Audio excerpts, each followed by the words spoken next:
Hey YouTubers, today is March 14th, 2024. In upstate New York, it was 70 degrees. I can't even believe it. So today I got home from work and I thought, you know what, it's time to start putting together my raised garden beds. Last year's garden and the year before were just so jungle-ish that I'm going to do something different this year. And I was fortunate enough to get some 16-foot long by 11-inch pine, white pine boards, and 26 of them for $360 at a local auction. So I bought them all, and this is just the first one, but I'm going to start building all my raised beds. I have the horse manure compost. It's 2 years old. I have a round bale of hay that I let decompose for a year, and it's time to get this going for this year. I'm telling you, if anything wants to get you in the garden spirit, it's 70-degree weather. So this particular one is 97.5 by 22.5 usable space. That's inside dimensions. And if you want to see how I do this, hang tight and I'll show you. I use regular 2x4s for the corners. I made them twice the height as the boards in case I want to put another string of boards around it. Or I can run some string between the 2x4s and use them as tie-offs for cucumbers or tomatoes or peppers or whatever, you know, kind of help keep the plant stable. But I'm going to make 4 of these at this size, and my garden is 16 feet by 32 feet.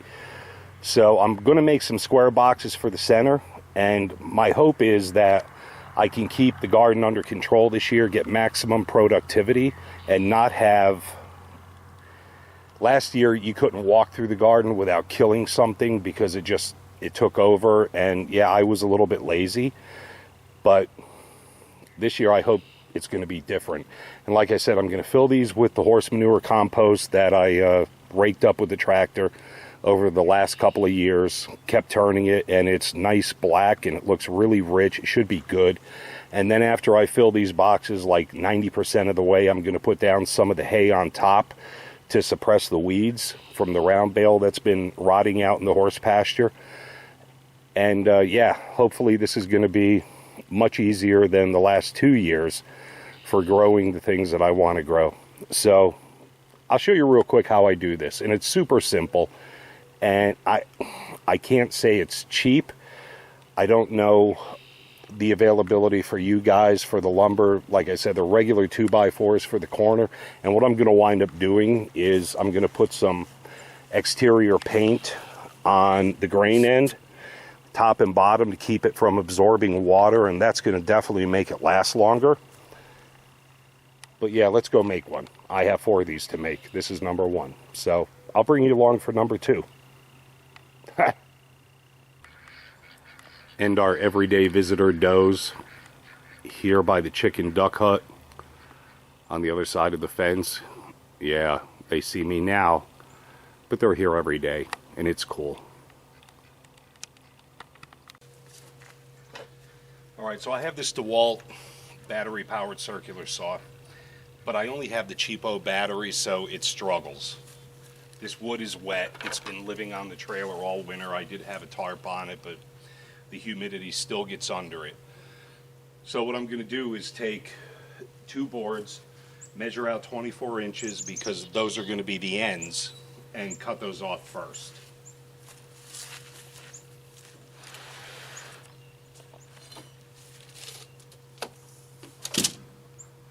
And I love when that happens.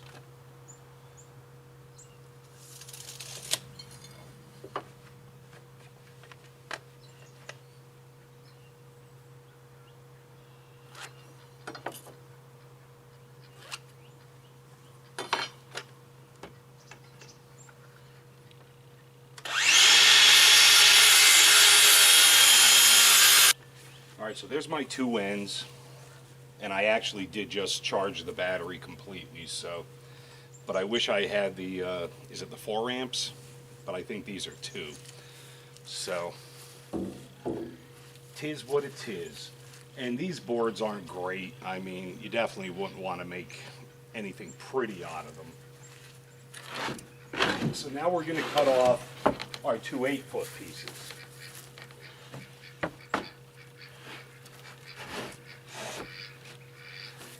We'll get these lined up. We'll measure from the far side.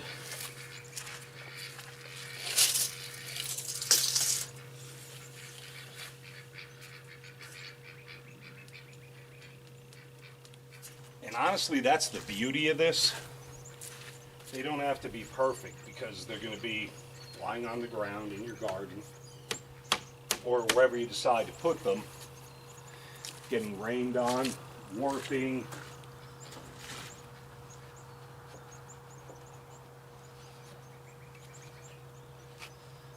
But because I tend to be anal, we're going to get them as close as we can.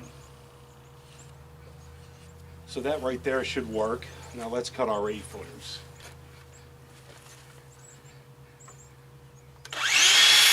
All right, so now we have our 2 8-footers. And this is what I was saying. This isn't really great wood, this huge knot hole. But for raised garden beds, this is going to be awesome. So let's cut our corner braces next. All right, so now we're going to cut our 24-inch corner pieces, which works out just great because this is a 96-inch piece of 2x4, so we can get 4 out of 1. 24, 48, and I like to measure from both ends because these are never really 96. So 24 and 48. So yeah, there's probably, and it really irritates me that they don't, it's 1/8 of an inch difference. But again, if I was making a table or something similar, I'd be a little more meticulous, but for what this is and the ground's not level, this will be fine.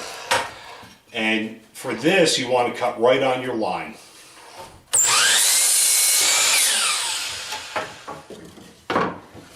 So 1.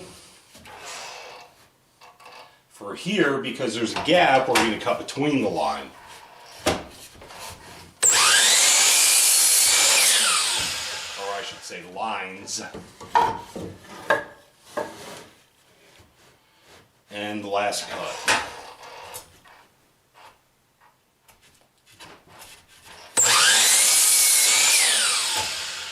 Now I can tell you, because I already built the first one, that center piece is going to be 22.5 inches.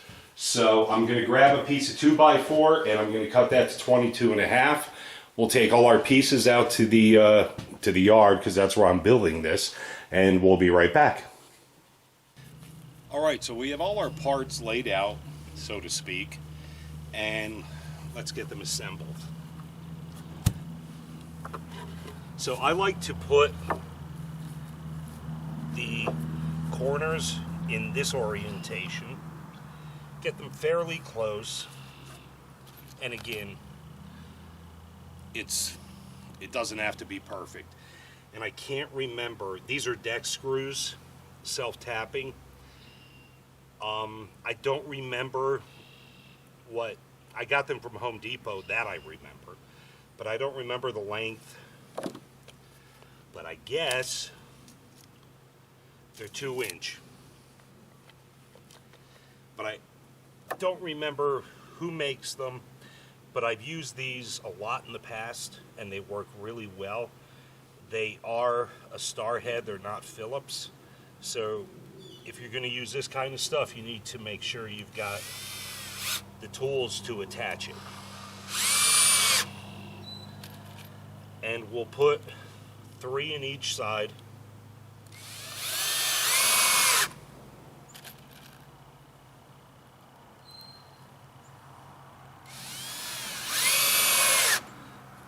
And oftentimes I like to run them in at a different angle just so that the shear points are different, holds them together better. So let me get all 4 of these in and we'll be right back. Alright, so I have the 4 corners attached. The 22.5-inch piece I marked so I didn't confuse that with the corners. But now we're going to put the ends on.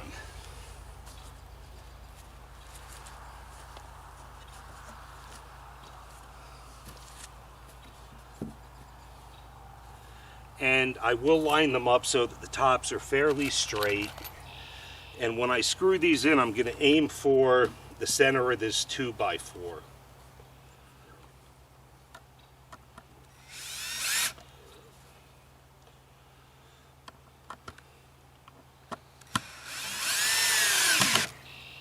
And I'll put 1 screw in here, keep that stood up, and then do the next one.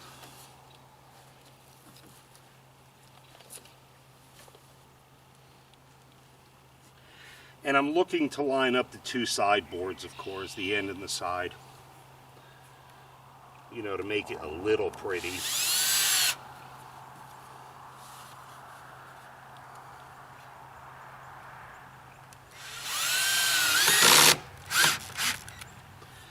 Alright, then I'll put the other end in.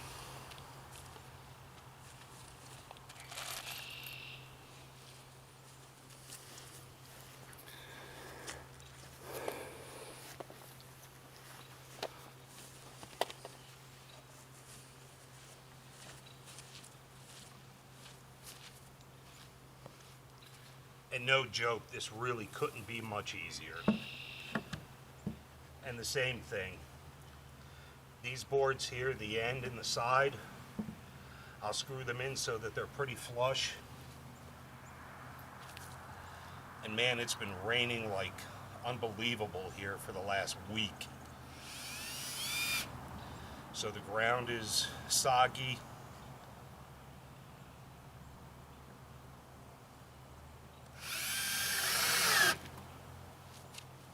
And my knee is now soaking wet.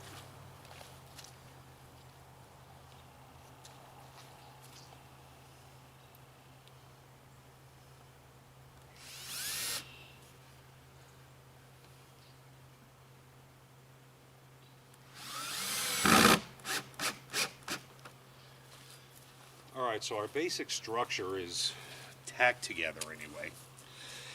So we're going to finish putting in our last 2 on each side of the sides. And it's pretty cool. You just grab this 2x4 and you can wiggle it around to get it nice and straight, so that it looks like you know what you're doing.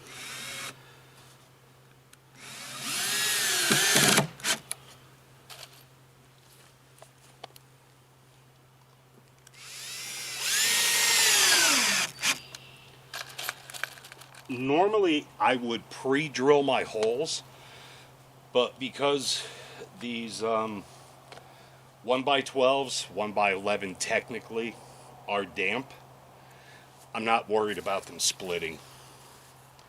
So if you've got really dry lumber, you may want to consider pre-drilling your screw holes.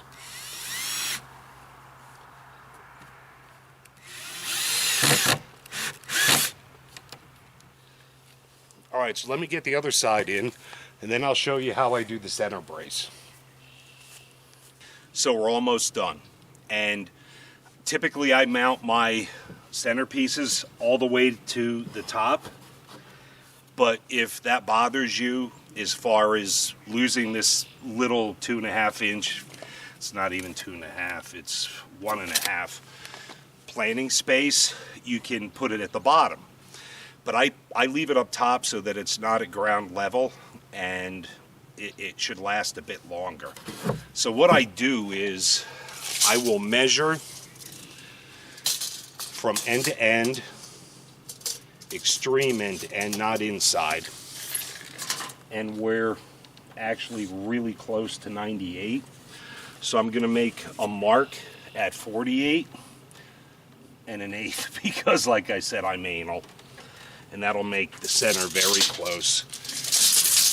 Come to the other side, same thing, 48 and 1/8.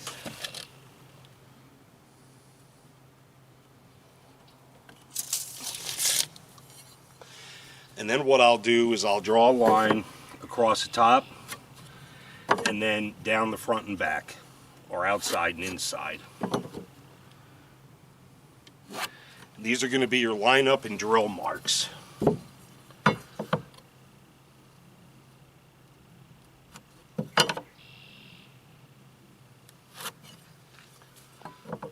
And again, these marks will work as far down as you draw the line.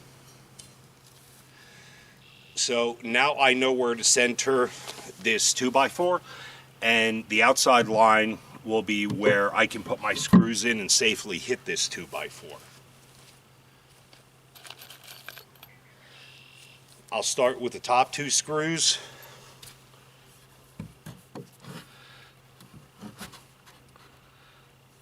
And if your 2x4 is cut nice and straight, you put in your first screw, and then you can kick your side on the opposite side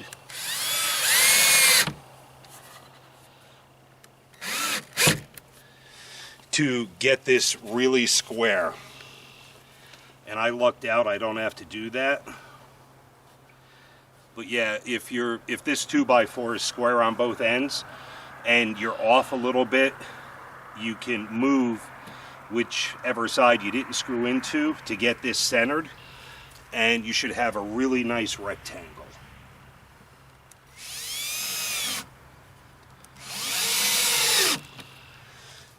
So there's that. We'll put the last 2 in, and then we're done. It truly is that easy.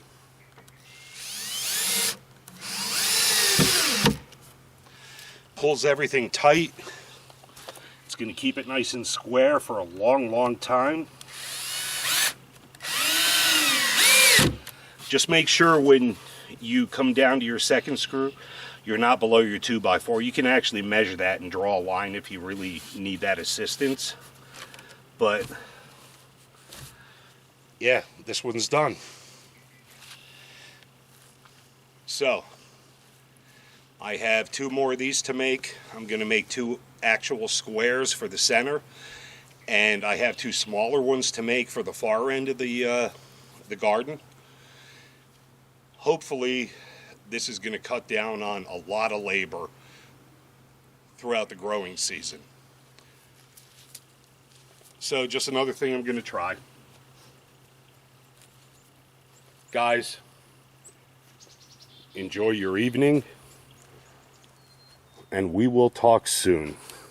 Take care now.